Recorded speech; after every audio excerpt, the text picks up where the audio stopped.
हर साल वैशाख शुक्ल नवमी पर माँ सीता नवमी मनाई जाती है। इस बार यह पर्व सोमवार 5 मई को मनाया जा रहा है। इस दिन मध्याह्न मुहूर्त में माता सीता जी की पूजा की जाती है। ऐसे में मध्याह्न मुहूर्त सुबह 11:14 से दोपहर 1:52 तक रहेगा। नमस्कार दोस्तों, आज हम आपके लिए माँ सीता नवमी की व्रत कथा लेकर आए हैं। सनातन धर्म में माता सीता को देवी लक्ष्मी का अवतार माना जाता है और जो स्त्री सीता नवमी के दिन व्रत रखती है उसे सभी पाप कर्मों से मुक्त होकर सौभाग्य की प्राप्ति होती है।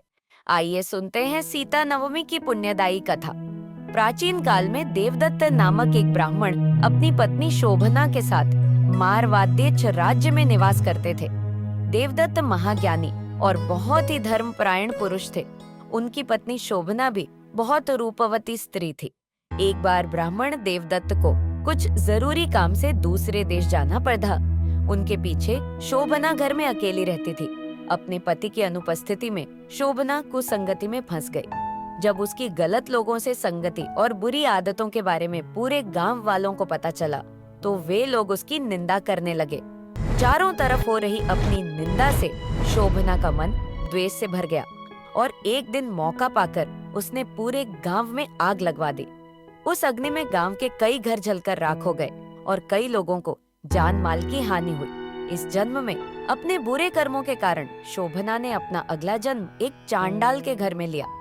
शोभना ने पूर्व जन्म में अपने पति का त्याग किया था, इसलिए इस जन्म में उसे चांडालिनी का रूप मिला।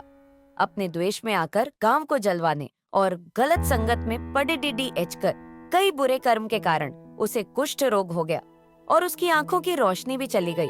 इस तरह इस जन्म में अपने बुरे कर्मों का फल भोगते हुए वह चांडालिनी जीवन बिताने लगी। एक दिन भूख प्यास से व्याकुल होकर वह भटकते भटकते कौशल राज्य जा पहुंची। कौशल राज्य में उस दिन सीता नवमी का उत्सव मनाया जा रहा था।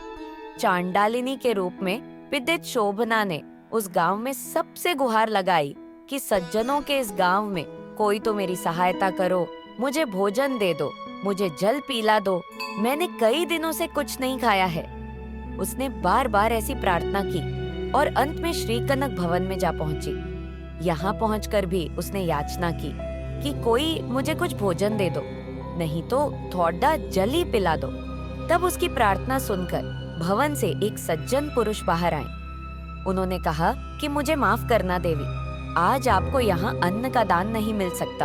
आज सीता नवमी है जिसके कारण सबका व्रत है और आज अन्न का दान करने से पाप भी लग सकता है।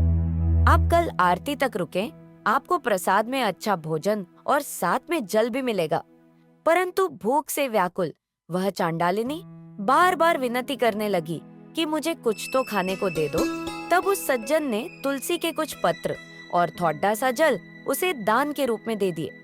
तुलसी दल और जल को ग्रहण करने के बाद वह वहां से चली गई, लेकिन थोड़े ही समय में भूख से उसकी मृत्यु हो गई। अब चमत्कार यह हुआ कि चूंकि उस पीड़ित स्त्री ने अनजाने में ही सीता नवमी पर व्रत किया और पूरे दिन कुछ न खाकर सिर्फ तुलसी और जल ग्रहण किया, इसलिए उसे विधि पूर्वक व्रत और व्रत का पारण करने का भी फल मिला। सीता माँ की कृपा से उसके सभी पापों का नाश हुआ और मृत्यु के बाद वह स्वर्ग को प्राप्त हुई। शोभना ने स्वर्ग में कई वर्ष आनंद पूर्वक बिताए और सभी सुखों का भोग किया। इसके बाद उन्होंने कामरूप राज्य के राजा जय सिंह की पत्नी कामकला के रूप में जन्म लिया।